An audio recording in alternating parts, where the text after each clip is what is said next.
Good morning बच्चों, कैसे हैं आप सब लोग। आज हम लोग पढ़ेंगे हमारी न्यू एनसीईआरटी की टेक्स्ट बुक वीणा का चौथा पार्ट, जिसका नाम है बया हमारी चिड़िया रानी। हमने प्रकृति में बहुत सारे जीव जंतुओं के बारे में पढ़ा है। यहाँ पर हम एक ऐसे पक्षी के बारे में पढ़ेंगे जो अपना घोंसला बुन कर बनाती है, जिसका नाम है बया। बया एक तरीके की गौरैया चिड़िया होती है। गौरैया यानी कि स्पैरो। आपने इंग्लिश में पढ़ा होगा स्पैरो। स्पैरो को हम हिंदी में गौरैया बोलते हैं। और ये एक गौरैया का टाइप है, एक प्रकार है जिसको हम बया बोलते हैं। बया चिड़िया बहुत सुंदर होती है, दिखने में पीले रंग की होती है। और ये अपना घोंसला तिनकों को, घास के सूखे सूखे तिनकों और पत्तियों की पतली पतली तीलियों से बुनकर बनाती है। बुनना किसको कहते हैं? वीव करना। इसीलिए हम इसको टेलर बर्ड या फिर वीवर बर्ड भी बोलते हैं। हिंदी में इसको हम बुनकर चिड़िया भी कहते हैं, क्योंकि ये अपना घोंसला बुन के बनाती है। बुनना क्या होता है? वीव करना क्या होता है? हम जब धागे से कपड़े बनाते हैं, धागों को एक के ऊपर एक करके नीचे से घुमा के जब हम उसको एक साथ जोड़ते हैं, उसको वीव करना बोलते हैं, बुनना बोलते हैं। कभी कभी हम उसको तिल्लियों से भी बुनते हैं और कभी कभी मशीनों से भी बुनते हैं। आजकल मशीनों का ज़्यादा इस्तेमाल होता है कपड़े बनाने में। तो धागों को ऊपर नीचे करके उनको जोड़ना, एक की प्रक्रिया को हम बुनना बोलते हैं। बिल्कुल इसी प्रकार से बया चिड़िया भी अपना घोंसला बुन कर बनाती है। बया चिड़िया अपने घोंसले को घास के तिनकों या पत्तियों की जो पतली पतली डंडियाँ होती हैं उनसे बुनती है। बया का घोंसला बहुत सुंदर होता है और बहुत मजबूत भी होता है। और ये जो घोंसला होता है ना, ये 1 से 3 मंजिल तक का हो सकता है। बया पक्षी अपने घोंसले में 2 रूम बनाती है। ये जो चिड़िया है, इसके घोंसले में 2 कक्ष होते हैं। एक होता है अंडा रखने के लिए जगह, और दूसरा होता है सोने के लिए, जिसको हम शयन कक्ष भी बोलते हैं। तो ये जो बया पक्षी है, ये अपना घोंसला नदी किनारे, जहाँ पर पानी होता है, नहर होती है या नदी होती है या नाले होते हैं, उनके किनारे पर किसी पेड़ पर बनाती है। और पेड़ की काफ़ी ऊंची डाली पर बनाती है, क्योंकि वो नीचे की तरफ लटक रहा होता है। उसका घोंसला नीचे की तरफ लटकता है, उल्टा घोंसला बना होता है। और घोंसले में जो घुसने की जगह होती है, एंट्रेंस होता है, जो दरवाज़ा होता है, उसका दरवाज़ा तो नहीं होता है, वो छेद होता है, वो छेद नीचे की तरफ होता है। तो नीचे से वो उसमें जाती है। तो अब हम पढ़ते हैं ये कविता। ये कविता किसने लिखी है? ये कविता लिखी है महादेवी वर्मा ने। महादेवी वर्मा एक बहुत अच्छी कवियत्री हैं। तो हम अभी बया पक्षी के घोंसले के बारे में पढ़ते हैं और उसका रहन सहन देखते हैं। बया हमारी चिड़िया रानी, तिनके लाकर महल बनाती, ऊंची डाली पर लटकाती, खेतों से फिर दाना लाती, नदियों से भर लाती पानी, बया हमारी चिड़िया रानी। बया हमारी एक बहुत सुंदर सी पक्षी है, बहुत सुंदर सी चिड़िया है। वो तिनकों से, घास के तिनकों से अपना महल बनाती है। महल कहते हैं घर को। जैसे इसके घर को हम महल इसलिए भी कह सकते हैं क्योंकि ये 1 से 3 मंजिल तक का होता है। तो हम जिस घर में रहते हैं, हम अपने हिसाब से उसको बहुत सुंदर और बहुत अच्छा बनाते हैं, इसीलिए हम उसको महल भी बोल सकते हैं। ऊंची डाली पर लटकाती, इसका घोंसला पेड़ की सबसे ऊंची डाली पर लटकाया हुआ होता है।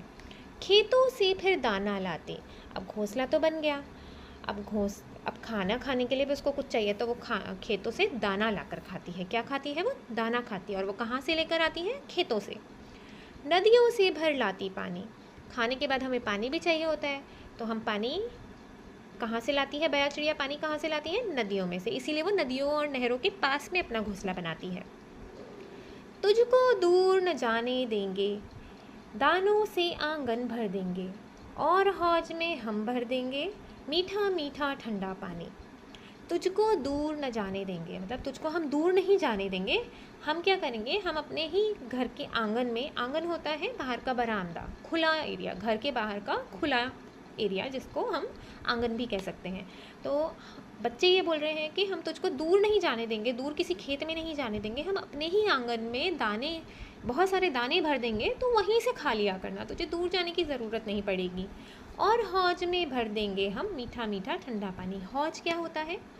हौज एक तरीके का गोल या चौकोर बड़ा सा पॉन्ड टाइप बना देते हैं घर के बाहर, उसको हौज कहते हैं। इसको हम पानी की टंकी भी बोल सकते हैं या फिर एक कुंड, पानी का कुंड बोल सकते हैं। अगर आप लिखना चाहो तो आप ऐसे भी लिख सकते हो कि मिट्टी का बड़ा सा घेरा, पानी भरने के लिए, पानी जमा करने के लिए मिट्टी का बना हुआ बड़ा सा घेरा, उसको बोलते हैं हौज। तो बच्चे उसको बोल रहे हैं कि तुम्हें तालाब या नदी जाने की ज़रूरत नहीं है, हम हौज में ही बहुत सारा पानी भर देंगे और मीठा मीठा एकदम ठंडा पानी भरेंगे कि तुम यहीं से पानी पी लेना। फिर अंडे सेएगी तू जब, निकलेंगे नन्हे बच्चे तब, हम आकर बारी बारी से कर लेंगे उनकी निगरानी। अंडे सेना क्या होता है? जब चिड़िया अंडा देती है तो अंडा हैच होने, अंडे में से जब वो बच्चा निकलता है उससे पहले चिड़िया उस अंडे को ऊपर बैठ करके उसको हैच करती है, उसको बोलते हैं सेना। अंडा सेती है। अंडा देने के बाद चिड़िया उस अंडे पर बैठी रहती है जब तक कि उसमें से अंडा फूट करके बच्चे नहीं निकलते, उसको बोलते हैं अंडे सेना। तो जब वो अंडे सेएगी, सेने के बाद जब उसमें से अंडा फूट के नन्हे नन्हे छोटे छोटे से बच्चे निकलेंगे तो उनका ध्यान रखना पड़ेगा, बच्चों का तो ध्यान रखना पड़ता है। अब बच्चे होते हैं, फिर चिड़िया उनके लिए दाना लाने जाती है, पानी लेने जाती है। जब वो बच्चों के लिए दाना लेने जाएगी, पानी लेने जाएगी, तो हम बारी बारी से उसकी देखभाल करेंगे। निगरानी करना मतलब होता है देखभाल करना, निगरानी मतलब देखभाल। तब हम उसकी देखभाल करेंगे बारी बारी से। फिर जब उनके पर निकलेंगे, उड़ जाएंगे, बया बनेंगे, हम तब तेरे पास रहेंगे, तू मत रोना चिड़िया रानी। अब बच्चे उसको बोल रहे हैं, जब बच्चे बड़े हो जाएंगे अंडे में से निकल के, जब वो बच्चे बड़े हो जाएंगे, धीरे धीरे बड़े होंगे तो उनके पर निकलेंगे। पर बोलते हैं पंखों को, चिड़िया के पंख निकलते हैं तो वो उन बच्चों के पंख निकलेंगे, और जब उनके पंख निकलेंगे तो चिड़िया उनको उड़ना सिखाएगी। और जैसे ही वो बच्चे उड़ना सीख जाएंगे तो वो उड़ जाएंगे, अपनी दुनिया में उड़ जाएंगे, तो वो वापस घोंसले में नहीं आएंगे। तो बच्चे ये बोल रहे हैं कि जब तुम्हारे बच्चे बड़े हो जाएंगे, जब उनके पर निकल आएंगे और जब वो पूरी तरह से पूरे बया बन जाएंगे तो वो अपनी दुनिया में चले जाएंगे, लेकिन तब हम तेरे पास आएंगे। जब हमारा अपना कोई हमसे दूर जाता है तो हमें दुख होता है, रोना आता है ना। तो बिल्कुल ऐसे ही बच्चों को ऐसा लग रहा है जब उसके बच्चे उड़ जाएंगे तो वो रोएगी, दुखी हो जाएगी। तो बच्चे उसको बता रहे हैं कि जब तुम्हारे बच्चे बड़े होकर के उड़ जाएंगे, बया बन जाएंगे, तब तुम रोना नहीं, हम तब तेरे पास में रहेंगे, तू हमारे पास आकर के रहना, तो तू रोना मत चिड़िया। तो बच्चे उसको वो समझा रहे हैं।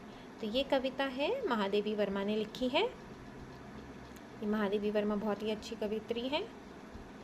तो आज के लिए आज हमने ये कविता पढ़ी। अब इसके बाद हम नेक्स्ट वीडियो में मिलेंगे आपको इस कविता के शब्दार्थ, इसके क्वेश्चन आंसर्स और इसकी व्याकरण के साथ। Thank you.